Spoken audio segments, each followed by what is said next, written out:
On today's Locked On NBA Game Night podcast, a historic day across the NBA. Nikola Jokic continues to be this Paul Bunyan-like figure. The Spurs continue to be a thorn in the Thunder's side, and the Knicks made a massive comeback. When that final buzzer rings, you know it's time for Locked On NBA Game Night. All the post-game reactions to every game across the league, every single night, with insights only the hosts at Locked On can provide. It's the true NBA fans' one stop for all the action. Every game, every night. It's Locked On NBA Game Night. Tipping off now. Let's get it going on the Locked On NBA Game Night podcast on the Locked On Podcast Network, your teams every day. Thank you so much for making us your first listen every single morning, every single day. We're here for you, talking NBA basketball, recapping the games from the night before. I'm Rylan Stiles. Joining me today is Swipa Cam. Swipa, Christmas Day is the NBA's day, and today was historic for the league in many, many ways, including with your guy, Nikola Jokic, continuing to just be a larger-than-life figure. Yeah, look, I'm not going to lie to you. So, the day started off, obviously, Dak Prescott, and, they're playing the Commanders. The game was good. It was tighter than I thought it would be. Then you got the Lions versus Vikings, and I was shocked. And I was like, Jared, you suck. This is the fantasy football championship, and you're selling me, right? And then we got Broncos Chiefs. That snooze fest. And I was just over here like, oh, this game slate, Cleveland Cavaliers, Knicks, San Antonio, OKC. I'm like, oh, this is a good game. And then, obviously, you get the later game. And so I'm not going to lie to you, Rylan. When we got into the Nuggets versus Wolves, I was like, all right, it's the third time they played this year. Nuggets are down 3 starters. What do they actually have in them? I'm curious to see how Jokic and Murray play. And then, dude, Rylan, cannot believe my eyes that we live in a world and in the NBA where you watch Jokic put up 56, 16, 15 assists with 2 blocks on 90% true shooting, most efficient 50-point triple-double ever. Most points in NBA this season, period. Most points in overtime in NBA history ever in 18. And you're just kind of like, oh, okay. It's Jokic. Bro, he has reached a point where he is so unbelievably good that right now, if you look up his numbers, Rylan, he's averaging 30, 12, and 11 this season on 61, 44, 85 splits. And he just had a 56, 16, and 5 game. And everybody's kind of like, it's Jokic. What do you want them to do about it? Rylan, there's never been a 55-plus points, 15-plus rebound, 15-plus assist game ever. Wilt, Bill, Jordan, Bird, Magic, Braun, never. It's never happened. And then to boot, Jamal Murray, who I think is going to be all NBA this year, has 35 points, 10 assists with 9 made threes, including to go ahead. And by the way, Rylan, could you watch the game? Anthony Edwards was spectacular. 44 points. And he wasn't even close to being the best player on the floor. And he was great. Let me tell you how crazy it is, Rylan. And let me just react to this. And see, they were down 9 with 3 minutes left in overtime, Rylan. The Wolves had gone a 30-9 run to close the fourth quarter into overtime and through the first 2 minutes of overtime. When I tell you, Jokic scored 18 points from 2:53 left in overtime to the end of overtime. It's unbelievable. It's unbelievable. Like, and to your point, it is unbelievable. It is historic. It is whenever we tell our grandkids in 50 years from now about what Jokic is, who Jokic is, and what he did, they'll look at us the way that we look at people talking about Wilt. Like, it's just like, that's not okay. That didn't happen, but it did. We're watching it happen right now. And this is an unbelievable thing. And I think that, because Jokic this is so common for him to be historic, that my mind also went to what you pointed out to start is what do you have to take away from this Nuggets team to get them to trip up? And you mentioned that the Timberwolves closed to the fourth and they got up by 9 in overtime.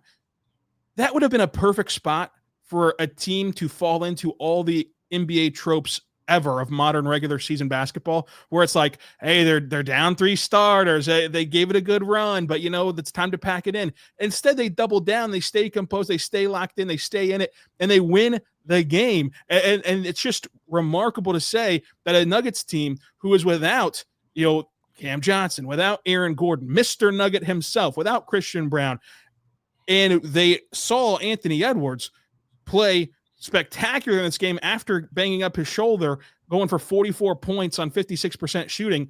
And yet through all that adversity, they end up on top. Like, this is just a different level, I think, than we've seen before, a more polished level, which is natural because he's older now, of Jamal Murray than we've seen before, who is a lock to be an all-star. And I think that you're right. He is an all-NBA player. This Nuggets team, Swipa, I said this 2 Thursdays ago. I still feel it today, but I want to get your thoughts because you're the expert on Denver. This is the best roster that they've ever put around Jokic, including the title team. And it functions together. It's talented. It really highlights all of the aspects and complements one another very well. And they haven't even played with the full roster yet. Yeah, so I think the issue is, man, they were 12-3 when Aaron played this year, Aaron Gordon. They had a 105 defensive rating with him on the floor, best offense in the league. I mean, they were like moving towards like 65 winish kind of team. But then what happened is, and you kind of saw it today, Spencer Jones is a two-way player for people to understand. He has played 30 games now, I believe. They're 22-8. He has 20 games left before they decide if we're going to make him the 15th man or not.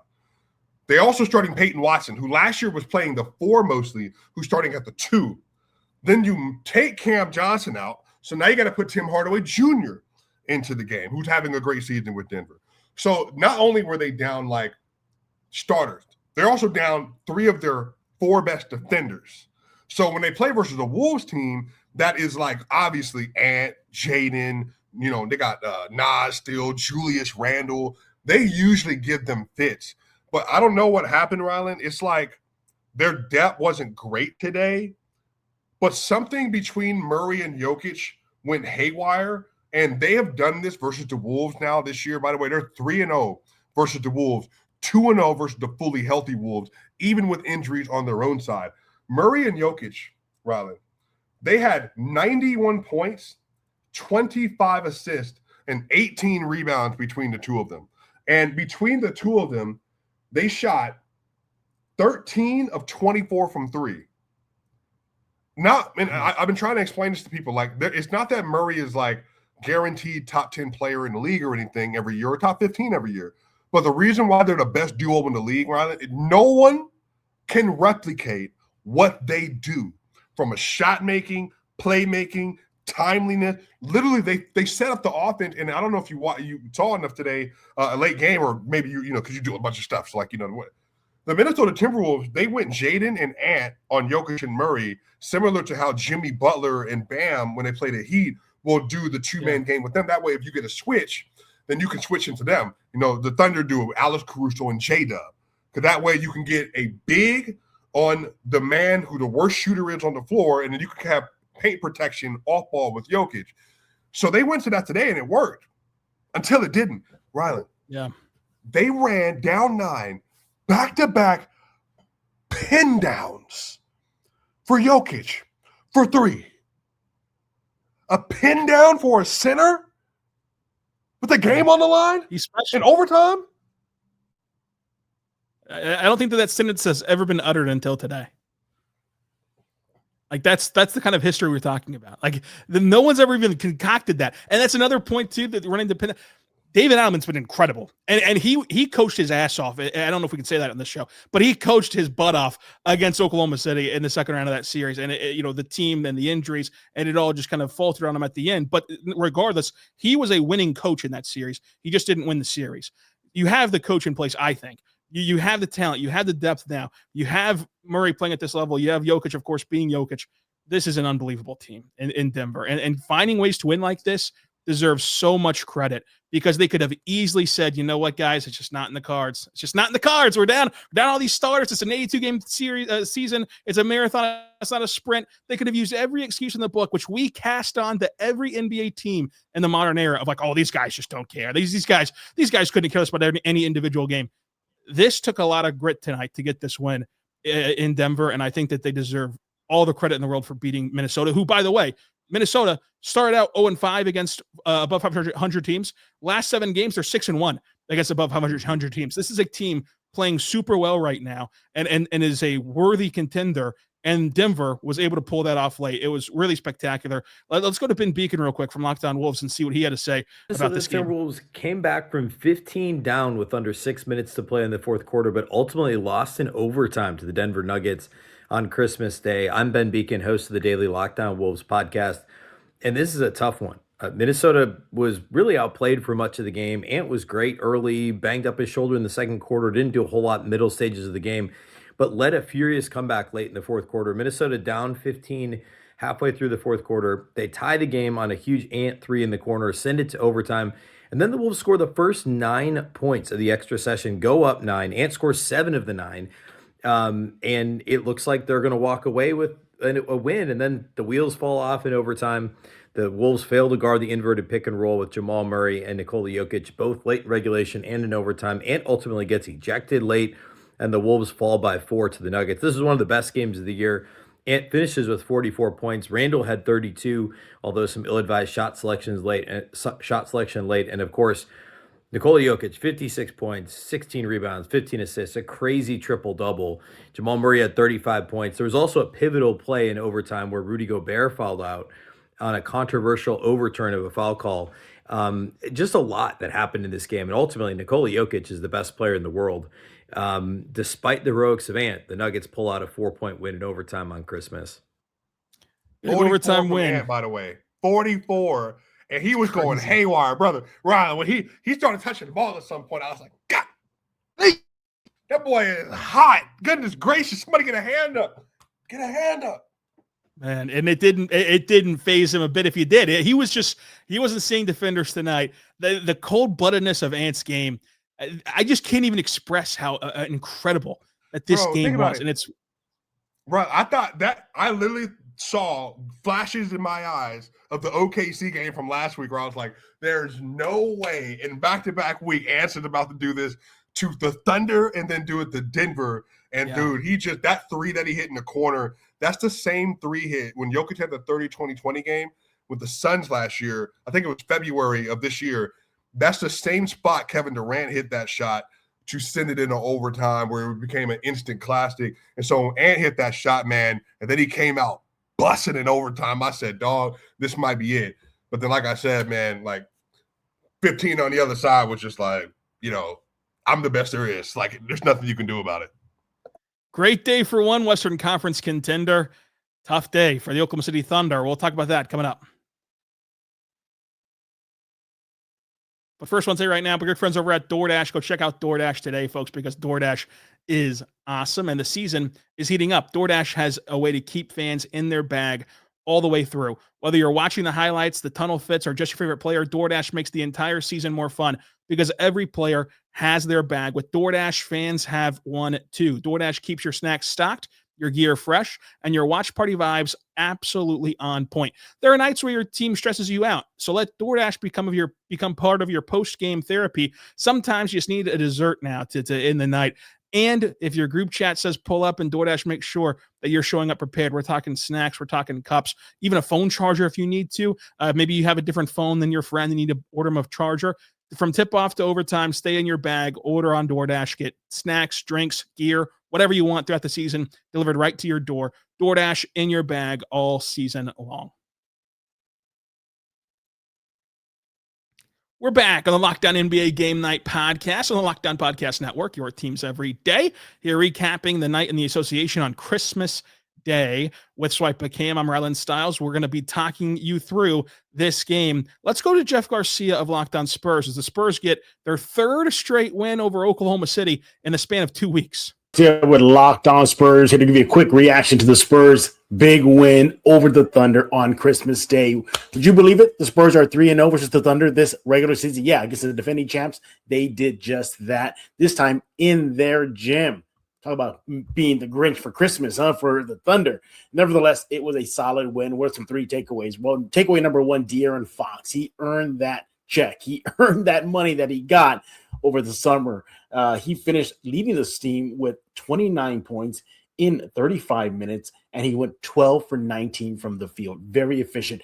He was the hero of the game. De'Aaron Fox definitely earning that check. And also good to know that he is stepping up while Wemby is on a minutes restriction. So the Spurs definitely have a weapon to utilize while Wemby is out. And it is that co-star, De'Aaron Fox. Number 2, Victor Wembanyama coming off the bench again. 19 points, 11 rebounds off the bench. Why do I highlight that? Not simply because of his impact on the game, and which he did despite playing in limited minutes, just 25 minutes, is the fact that once again the Spurs are proving they don't really need to have a significant Wemby game against the top dogs in the NBA. Wemby didn't play significant minutes in the 3 meetings so far versus Thunder. Spurs win. Didn't play at all versus the Denver Nuggets in their gym. Spurs win. You see where I'm going with this. This team is complete. This team is built to even withstand playing without Victor Wembanyama. That is just crazy. Put that in perspective, everybody. This team can win, and they're proving it without Victor Wembanyama. You know, the all-franchise guy. Amazing thing to know that this Spurs team is built to win no matter what. And finally, getting away from the box score, the stat sheets and everything, just what this win means for the Spurs. I mean, this Spurs team, if they have to face the Thunder in some sort of playoff series, they know they can handle it. They know they can take on the defending champs with confidence. They know that their team is built to play against that Thunder squad. You want to go Chet Wemby? Check. You want to go backcourt versus backcourt? Yeah, the Spurs got that covered. You want to go bench, reserves, depth, all that good stuff versus the Thunder? Spurs got that too. This team is going to be a thorn on the Thunder's side this season and maybe even beyond. Remember, this is a team that many thought, Spurs that is, were not ready to make that leap yet. To play against Denver and beat them, to play against the Thunder and beat them, not once, not twice, but 3 times. Yeah. This Spurs team is for real. This team is legit. This is a message not just to the Thunder that y'all got a threat in the West, but the rest of the NBA that the team Spurs are here. They're now, and they likely could have a very deep playoff run if everything goes well. Some other numbers that stood out is that the Spurs won 3 of the 4 periods. Fourth quarter was kind of just, garbage time towards the end. Spurs held the Thunder to 19 points in the third period. Overall, just a remarkable game from the Spurs. They withstood Thunder runs in the second half. They withstood any type of momentum shifts. They hung in there. They built a lead up as big as 17 points versus the champs. 17 points, and they didn't let it go. And that is something that I spoke to Keldon Johnson with in the last home game before they went to go visit with the Thunder. And he said they recognize they've been losing leads this season and they don't want to get in dogfights. They did exactly that. They withstood the run from Denver. They did not get in a dogfight. You didn't want to do that in their gym, and the Spurs did exactly that. What more can you say? I mean, seriously, what more can you say? Spurs just shocked the world again. And you know what? They cannot be in that shock the world category anymore. If they win against another big NBA team moving forward, nobody should be surprised because the Spurs are real. The Spurs are real, and they are spectacular, Swipa. I think that when you look at San Antonio, you beat the Thunder on a neutral site in a competitive close game. You blow the Thunder out in your gym on Tuesday. You blow the Thunder out in their gym on Thursday. That, if nothing else, is a mental side of thing, to Jeff's point of instilling that confidence in a young team that this is a matchup that you should invite. They also get to play the Thunder 5 times this season. Well, they've already won 3. The Thunder can't win the regular season series. And if you get another win out of these 5 and go 4-1 against Oklahoma City, even if you give up 1 game, who really cares at that point? You are riding an ultimate high as a roster if you're San Antonio heading into a possible playoff series. This is a team that is built to contend with Oklahoma City, not just this year, but for as long as both iterations of these rosters are put together. And they truly did take over the gym tonight. I mean, let's go Spurs chance raining out in the Paycom Center. The Spurs, you look at this game, Swipa, the Thunder get out to a lead in the first quarter. Their offense finally looks like it has life against San Antonio, and they get up by 8 points. But then how did they close the first quarter? 13-2 run by the Spurs. That was it. That was all. The 7 lead changes all happened in the early first quarter. After that 13-2 run, Spurs get the lead. They never give it back. Any sort of micro run, like getting it down to beneath 10 points in the fourth quarter, did not matter. They ballooned the lead right back up. That's hard to do against Oklahoma City, period.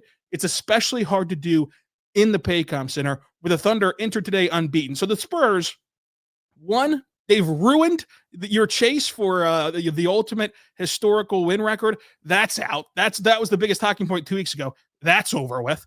They've handed you half your losses and you only have 5 of them. And they ended your home winning streak as a franchise high of 14 games and give you your first home loss because they are just uniquely designed to give Oklahoma City such matchup problems on both ends. The amount of attention that you have to give to Wemby and the gravity that you have to show him for this Thunder team. Now, again, this is only about the Thunder matchup, is that of Jokic because, Swipa, you know this. They did not defend Jokic straight up in that series. They mixed up the coverages, and they were quick to double him as soon as he touched the ball, which means that they had to be ready to time that double perfectly right. That's the same thing with Wemby. They're so worried about timing that double team that the guards that surround him are able to get to the rim at will. This was a pathetic defensive performance from Oklahoma City, a historically great defense by most metrics, and the best defense in the NBA. Pathetic. Could not stay in front of guards. Could not protect the rim. A continuation of a trend that's developed for 3 straight games. And then to the Spurs' credit, who else can protect the ball like this? It's just Denver. Who else can limit their turnovers against Oklahoma City? Everybody tries to. Nobody else can besides these 2 teams who have proven to do it, which means the Thunder can't get in transition, which means their flaw, which is their flaw for 29 other teams whenever they go up against anyone, including the bad teams, is their flaw being the half-court offense. You have to play half-court offense, and you can't do it. And so the Spurs forcing you to play that way, and their ability to force the ball out of Shea's hands by having point-of-attack defenders who are really good in their own right. I'm not taking anything away from the guards that can defend Shea on this club, but the fact that you can also put Wemby out there underneath the rim, and you just pack this paint and force them to get the ball out of his hands, then you live and die with it. I think that the Spurs would have been perfectly happy if Caruso went 10 for 12 tonight from 3 instead of what he shot. They would have been perfectly happy with that because, hey, at least you got beat by Caruso and not Shea. They can just torment this team on both ends. Now, it's not impossible for Oklahoma City to beat them in a series. I think that they'd still be the favorites in a playoff series because you can't imagine that you'd see Chet and J-Dub play worse than they're playing right now, arguably the worst basketball of their careers, period. So there's a lot that's going against Oklahoma City in this cold stretch. You kind of have caught them at the right time. However, that defense doesn't change from San Antonio, whether those guys are playing good or not. And their ability to protect the ball does not change, whether those guys are playing good or not.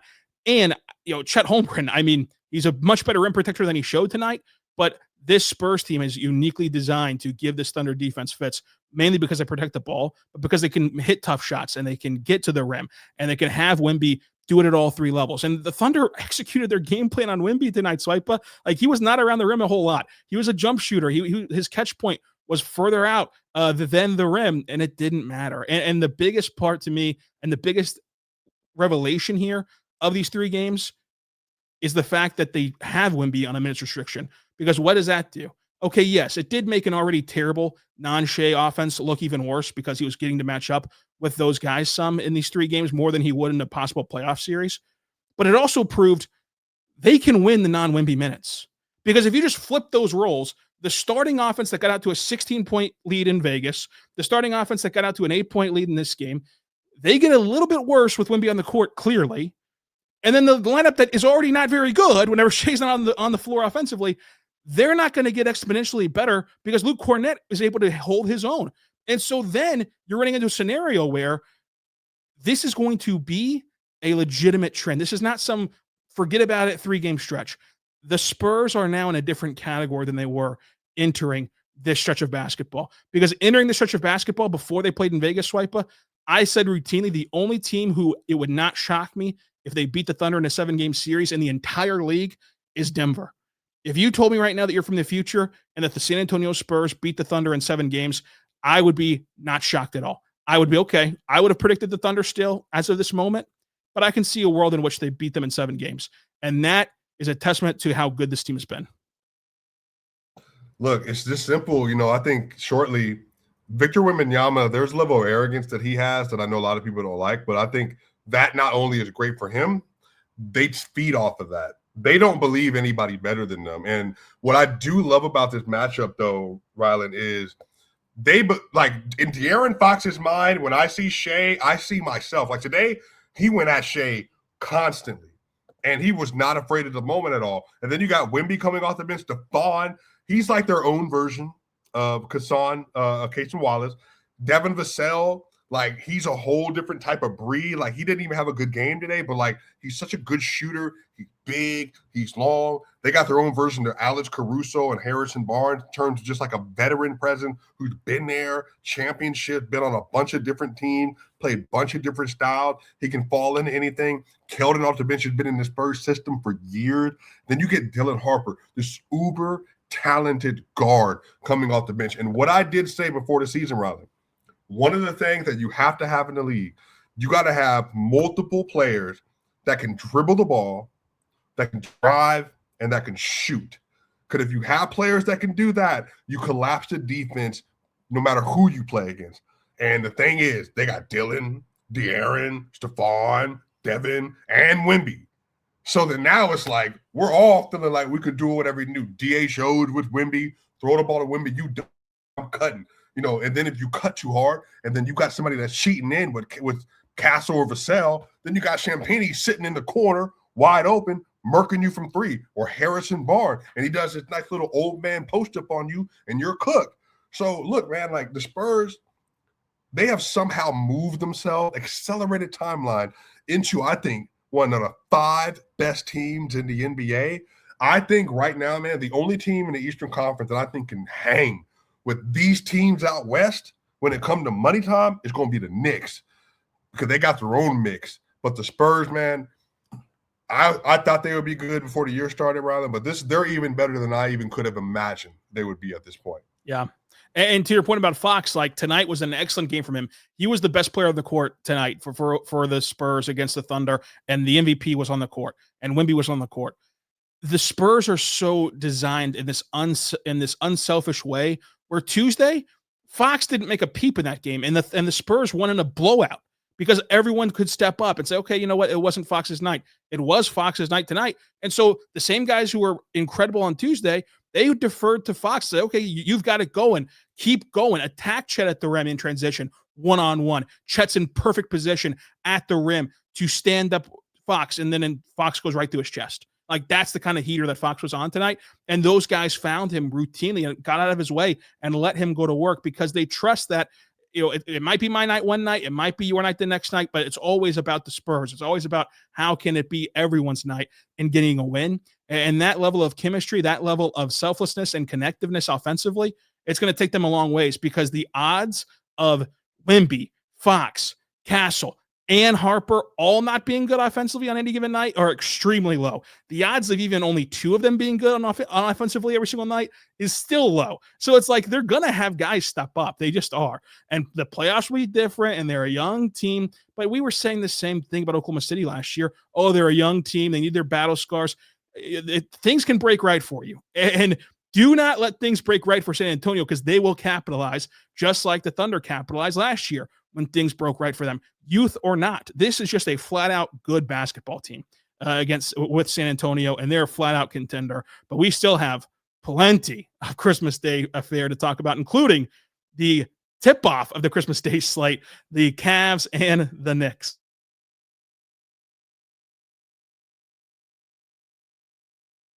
But first, I want to say right now, my good friends over at Game Time, go check out Game Time today because Game Time is great. Nothing beats basketball season and being in the building. The energy, the crowd, the big run that gets everybody on their feet. Fans want to be there. And it's for moments like Jokic's night tonight. It's for moments like the shell-shocked Paycom Center when the Spurs win 3 in a row. And you want to get there and not be stuck refreshing screens trying to guess what the ticket's really going to cost. That's where Game Time comes in. Game Time is the app that gives the advantage back to fans, making it incredibly easy to score amazing tickets, fast, simple, and without the guesswork. You can browse the Game Time app. It's straightforward. It's intuitive. It finds tickets in just a few taps. And I love the fact that their prices include the fees up front. Takes the entire guesswork out of buying tickets, and you get a clear view from the start. So go download the Game Time app, create your account, and use code LOCKEDONNBA. That's LOCKEDONNBA for $20 off your first purchase. Go download the Game Time app today. Get in on the action. We're back on the Locked On NBA Game Night Podcast on the Locked On Podcast Network, your teams every day, recapping the day that it was in the NBA. Christmas Day, as LeBron said, this is our day for the league.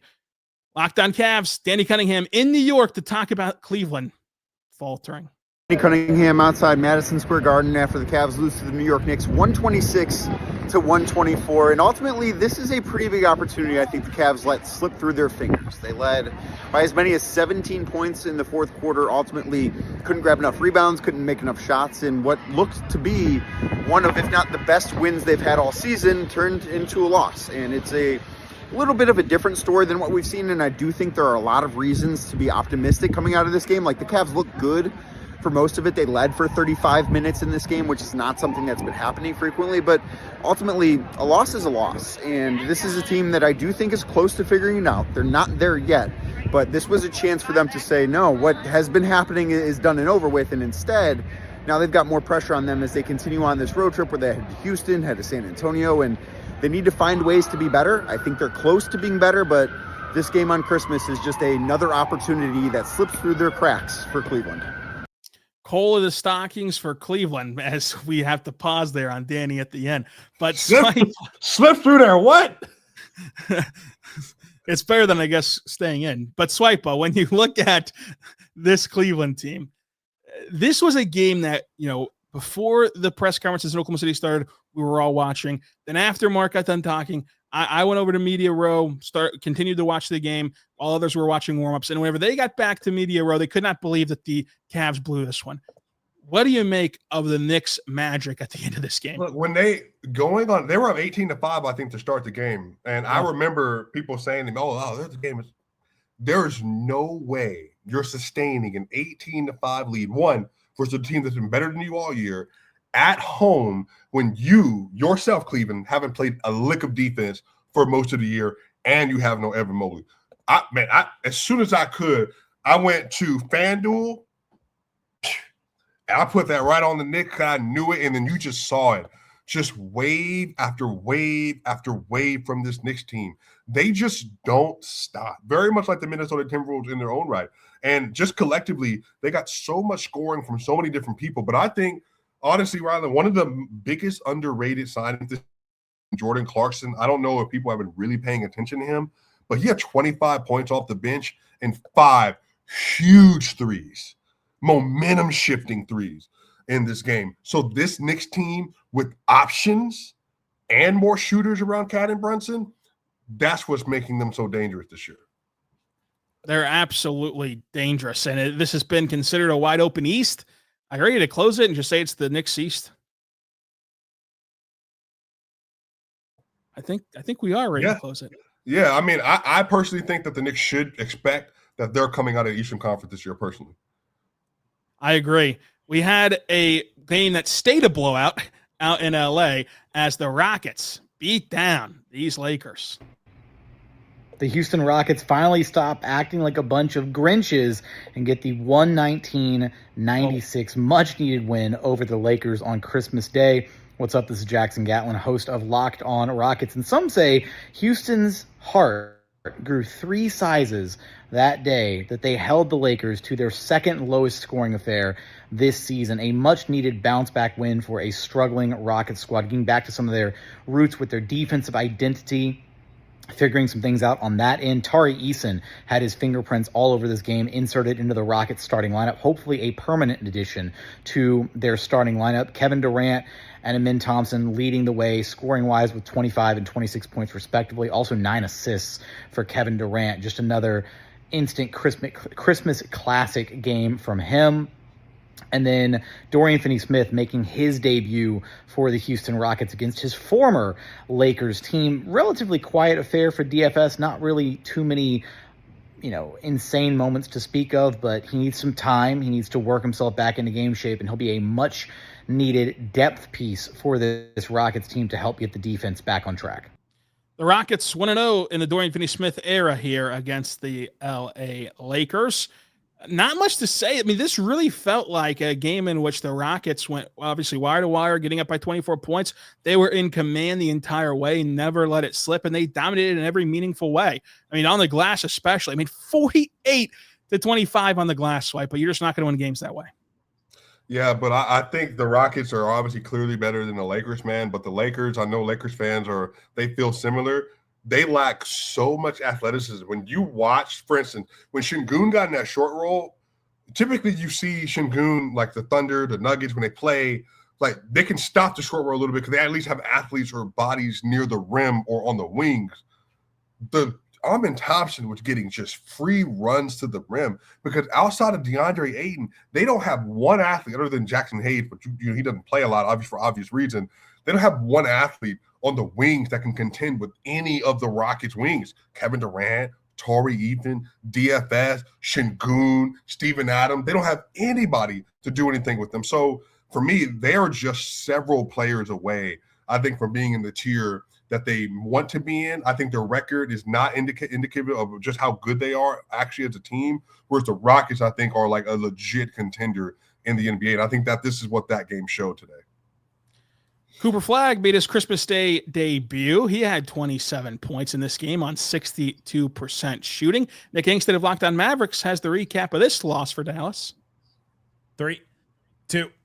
Dallas Mavericks fall to the Golden State Warriors on Christmas Day. 2.5 stories here from the Dallas Mavericks. First one, number one, Anthony Davis leaves with what the Mavericks are calling groin spasms, an interesting term for them to call that injury. He grabs his groin. He immediately checks himself out of the game. He knows that he was hurt. And this is one of the reasons why people have talked about trading Anthony Davis, because they just play this hamster wheel game of like, he's out, he's ramping back, he's out, he's ramping back, and all that. And the Mavs just don't have time to deal with that right now. Cooper Flagg, the other story from this game, absolutely awesome. Just played under 36 minutes, 27 points, 6 boards, 5 assists. And he just figured out that the Warriors didn't have any rim protection, even with Draymond Green. Draymond Green picked up 5 fouls in the third quarter, and you're like, okay, well, if he's not going to be out there because they took him out, then I'm just going to go to the rim. And he went to the rim a bunch. He was able to get his jump shot off against Brandon Podziemski when he was switching on him. Cooper Flagg has the mid-range game going. He's got the game at the rim going. His three-point shot has not come to form. He had a really good game shooting last time, but only went 1 for 3 in this game. Missed both of his free throws that he took. Only took 2 free throws, which was interesting in this one. But Cooper Flagg is just another level. He's a star already. That's what he is. The half story, Brandon Williams, 26 points off the bench, 9 of 12 from the field. 26 points on 12 shots is great for him. He has not been great as of late. He's got an incredible first step, incredibly fast with the ball, but the decision-making has been suspect. The jump shot has never really been there for him. He did hit a 3 in this game, 7 of 9 from the free throw line, but really good game from Brandon Williams off the bench, and Jason Kidd decided to close with him. So Mavs lose, but we're waiting on Anthony Davis. Waiting on Anthony Day-to-Day Davis still in Dallas to figure out what's going to go on there. But Cooper Flagg, I mean, Nick calls him a star already. I think that it's been so impressive to see him take this league by storm in the sense of, you think of how he's only 19 years old, folks, and we're still so young into the season. There's still 4 months of this left before we get to the postseason, before his rookie season ends, because of course Dallas won't be there. And he's already seen the game slow down for him so much, and he's reading the floor and making adjustments on the fly. Like Nick pointed out, is okay, let's get to the rim tonight without regard for human life. And it's able to put up efficient big nights for this Dallas team. And it's, without much help for him. I think that if anything, this emboldens Dallas, to me, Swipa, to lean into the tank. Like, it emboldens them to say, you know what? Yeah, Cooper Flagg is really good as a rookie. And yeah, Anthony Davis, if he's healthy and if Kyrie comes back, perhaps they can get to the play-in. No, you need to, on a year in which you have your pick, which you don't control for the future years, you need to, in this loaded draft class, get a lottery pick, nail that selection, and start this foundation off with Cooper Flagg and with whatever you pick up at the deadline and with whatever that lottery pick ends up being, because Cooper Flagg is not only a star, he's a true franchise player. Yeah, I've had a lot of talks with this, and especially with some of the math people. And Anthony Davis obviously got out with the injury, but here's the other thing. AD, he's eligible for a 4-year, $275 million extension this summer, which is going to pay him $70 million through his age 37 season. They obviously don't want to do that, but AD's going to want his money and expect his money. So I'm with you. I just don't think the timeline works. The situation works. I think absolutely go ahead, get the best player possible. Because I think they got 1 first-round pick over the next 5 years that they control. I would absolutely go get assets for him, see what you can do. I watch Cooper now, like from where he started to where he is now. If Cooper had done this earlier in the year, he might be making an all-star game this season. Like he's so polished already. He looks like what he looked like in the Olympics when he was playing at the under-17 team versus the big dog. He's just an insane player, man. So I think him, you see what you have. Obviously, Derek Lively, you got Gafford and the rest of these dudes. I would just absolutely get another young blue chip player and then do what the Spurs are doing with Wemby and Dylan and Stephon Castle and them, SGA and J-Dub and Shed and Kaysen, do the same thing and just get ready to go to war for the next 10 years. Yeah, because he's one of those players. Swipa, this was a fun podcast to recap a fun day of basketball, folks. Until tomorrow to recap Friday night's action, be good and be good to one another.